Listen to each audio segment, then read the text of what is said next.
संविधान की विरोधी ये सरकार साबित होती जा रही है। उससे बचाव के लिए मायावती को सामने इन्हें करना पड़ा। जैसे शिखंडी को सामने रखा गया था, उस प्रकार मायावती का उपयोग भारतीय जनता पार्टी और संघ परिवार कर रहा है। ये रैली मायावती की रैली न होकर के भारतीय जनता पार्टी और बसपा की एक संयुक्त रैली थी। जिस प्रकार अन्ना हजारे के आंदोलन को संघ द्वारा प्रायोजित आंदोलन माना गया, उसी प्रकार ये काशीराम जी की जो पुण्यतिथि पर रैली की गई है, उस रैली को भाजपा ने समर्थन दिया है, संघ परिवार ने समर्थन दिया। और नींद उड़ा दी है उन सियासी दलों की जो चाह रहे थे कि दलित वोट मिल जाएंगे 2027 में। मायावती की उस रैली ने जो मान्यवर काशीराम जी की पुण्यतिथि पर संजोई गई थी लखनऊ में, और जो आंकलन किया गया है भीड़ का वो लाखों में थी, और लाखों में भी कई लाखों में भीड़ थी, और पूरे प्रदेश से, उत्तर प्रदेश से भीड़ जुटाई गई थी। हालांकि मायावती की भीड़ के नाम में ये पहली रैली नहीं है, पहले भी बहुत अच्छी अच्छी रैली होती रही है, लेकिन इस रैली ने जो मान्यवर काशीराम जी के पुण्यतिथि पे आयोजित की गई थी, इसने रिकॉर्ड तोड़ दिए, ध्वस्त कर दिए, और विरोधी शांत नहीं रहे, चुप नहीं रहे। टारगेट किया रैली के बहाने मायावती को, बोल रहे हैं कि जय भाजपा की देन है रैली, सरकारी तंत्र का, सरकारी अमले का इस्तेमाल किया गया है, गाड़ियों का इस्तेमाल किया गया है। अजय राय भी बोल रहे हैं, नसीमुद्दीन सिद्दीकी भी बोल रहे हैं, तमाम वो लोग बोल रहे हैं, और साथ साथ जो अखिलेश यादव का भी ट्वीट आया है। क्या वास्तव में यह रैली प्रायोजित थी? क्या वास्तव में इस रैली को भाजपा या सरकार ने सपोर्ट किया था? क्या वास्तव में सरकारी तंत्र का या अमले का गलत इस्तेमाल किया गया इस रैली को लेकर, या वो हजूम था जो बहन जी के साथ भावनात्मक रूप से जुड़ा हुआ है?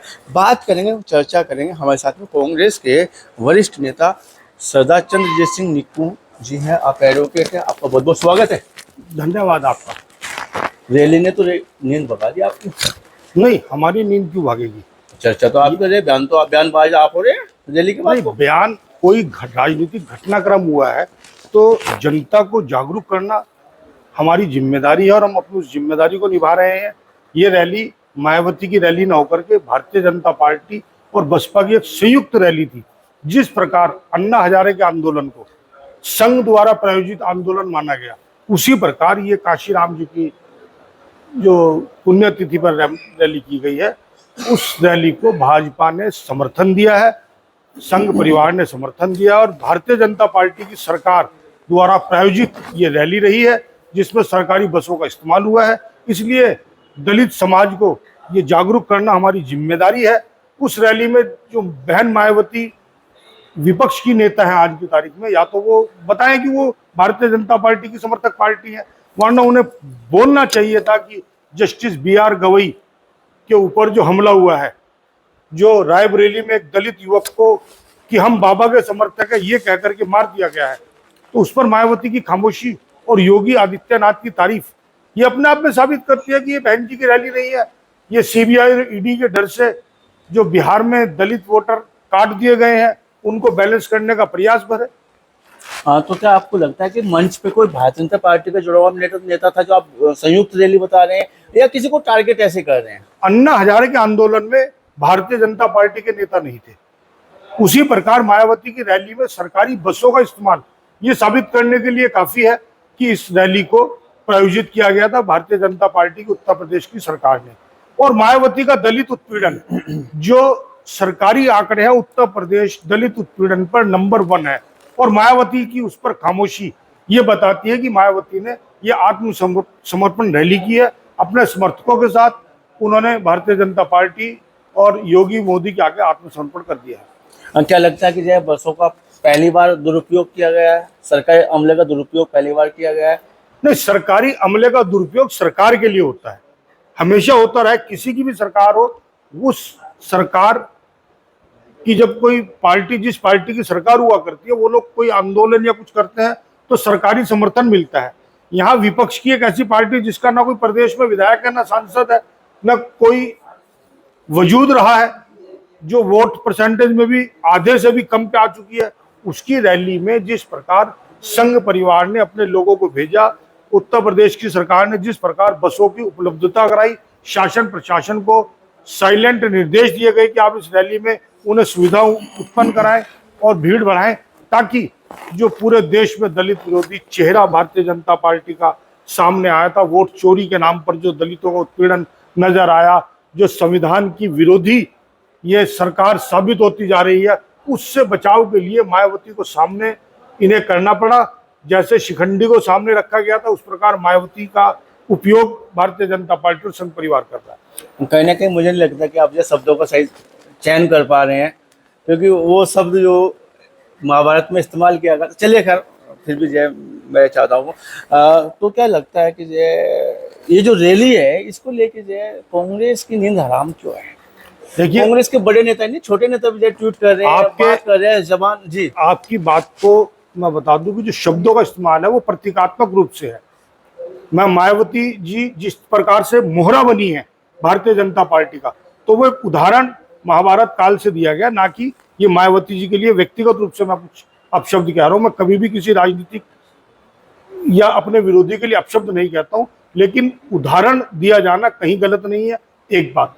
दूसरी बात, कांग्रेस पार्टी पूरे देश में संविधान को बचाने की लड़ाई लड़ रही है, और जब मायावती को उस लड़ाई में शामिल होना चाहिए था, दलित उत्पीड़न पर आवाज उठानी चाहिए थी, मायावती मंच पर जाकर एक भी शब्द, रायबरेली में एक दलित युवक को इसलिए पीट दिया गया कि वो राहुल गांधी जिंदाबाद कर रहा था और उसको मारने वाले कह रहे हैं कि हम बाबा के समर्थक हैं, मायावती उस पर एक शब्द नहीं बोली।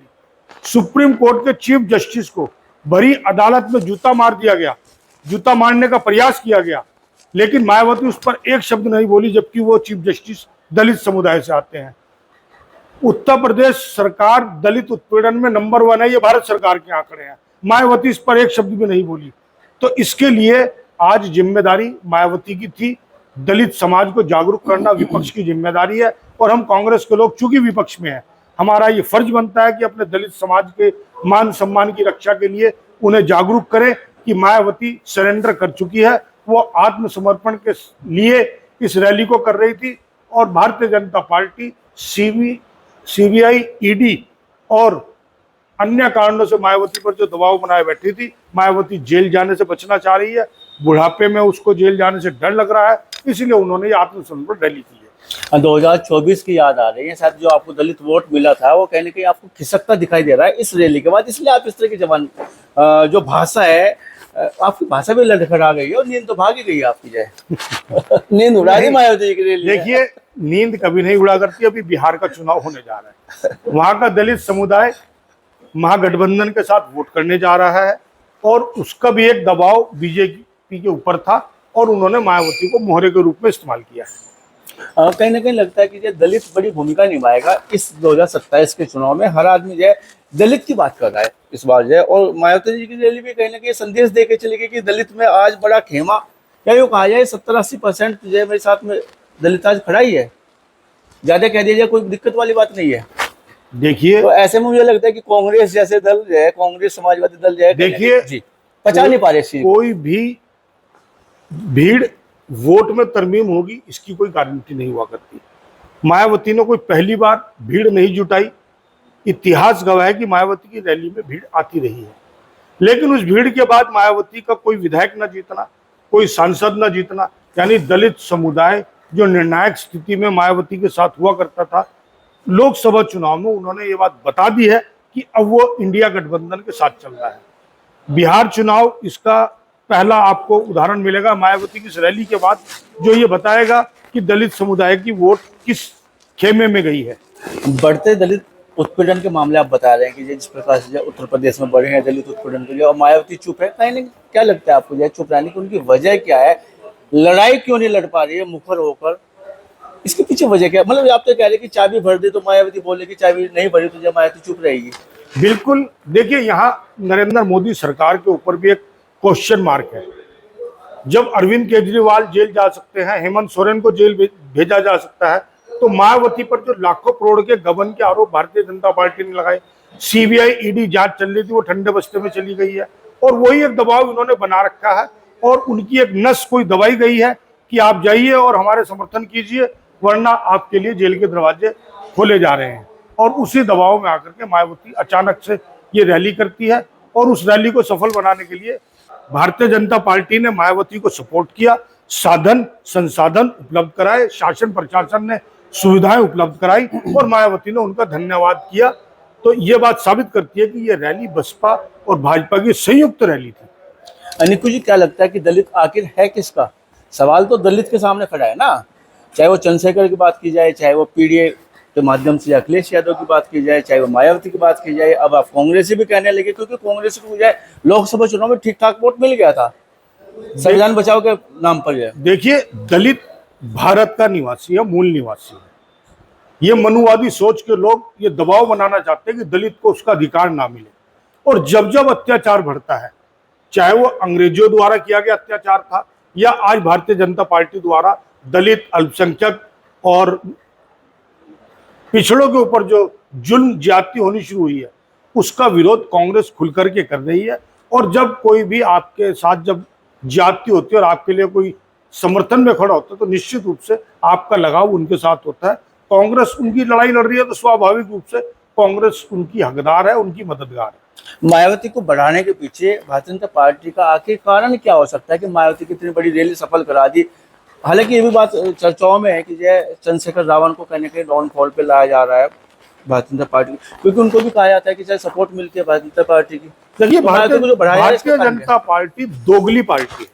वो एक और अपने स्वर्ण वोट को, मनुवादी सोच को बचाए रखना चाहती है और दलित उत्पीड़न करा रही है। वो आपने देखा होगा कि जो सुप्रीम कोर्ट के चीफ जस्टिस के ऊपर जूता फेंकने वाले को किस तरीके से संघ परिवार का समर्थन मिल रहा है, गोदी मीडिया इसका उदाहरण है।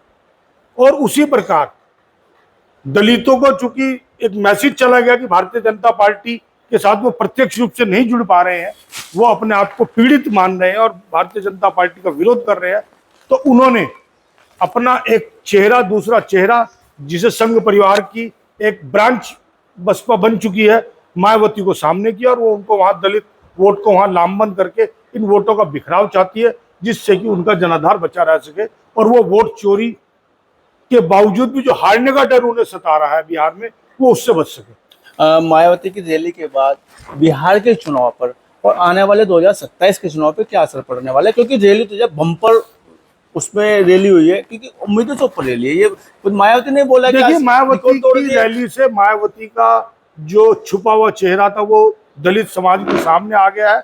और निश्चित रूप से वोट चोरी के बावजूद नरेंद्र मोदी का ये आखिरी चुनाव होगा जिसमें वो प्रधानमंत्री के रूप में प्रचार कर रहे हैं। उसके बाद उनकी कुर्सी जानी तय है। बिहार चुनाव इंडिया गठबंधन बड़े बहुमत से जीतने जा रहा है। तो हमारे साथ में सरदार चंद्रजीत सिंह निक्कू जी, और इन्होंने बड़े स्पष्ट रूप से कहा कि जब मायावती का इस्तेमाल कर रही है भारतीय जनता पार्टी और दलित वोट जो है, जो लड़ाई लड़ रही है, उसको सोचना चाहिए कि दलित वोट की लड़ाई या दलित लोगों की लड़ाई कौन आखिर लड़ कौन रहा है। कांग्रेस जो है हर मौके पर सामने आके, फ्रंट पे आके लड़ाई लड़ने का कार्य करती है। और बहन जी की बात तो इन्होंने की, बहन जी जो है रसातल में और कोई लड़ाई नहीं लड़ रही है। आज रैली जो है सफल होने की वजह भी इन्होंने बताया कि जब भारतीय जनता पार्टी की बड़ी सपोर्ट रही है, जब आकर रैली सफल हो पाई है। आपका बात करने के लिए, चर्चा करने के लिए बहुत बहुत धन्यवाद, बहुत बहुत शुक्रिया।